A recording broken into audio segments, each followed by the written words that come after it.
नमस्कार। कर्मों से ही कुंडली बनती है, कुंडली के प्लैनेट्स निर्धारित होते हैं, कहाँ बैठेंगे, कहाँ नहीं, और कर्म से ही सुख और दुःख का जो आदान-प्रदान है वो होता है। अच्छे कर्म अच्छा रिज़ल्ट, बुरे कर्म बुरा परिणाम। अब अगर कर्म आपने किए और मैं कहूँ कि मैं आपके बुरे कर्मों को खत्म कर सकता हूँ, तो ये बिल्कुल गलत है। ये गाइडेंस बिल्कुल गलत है। आपका कोई ठगने का या पैसा कमाने का कोई साधन बना रहा है आपको। जो किया है वो अटल है कि वो आपको भोग करना ही पड़ेगा।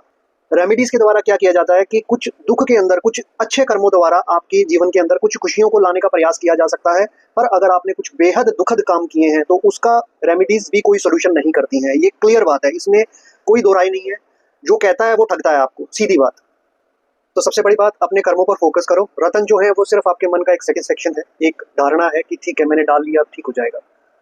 अगर ऐसे कुछ ठीक होने लगे तो बुरे से बुरे कर्म भी हम रत्नों द्वारा या इन चीज़ों के द्वारा काट सकते हैं। तो इन चीज़ों को आप अपने दिमाग में धारण करें, वहमों में ना जाएं और दिमाग से काम लें और इन चीज़ों को समझें। प्रणाम।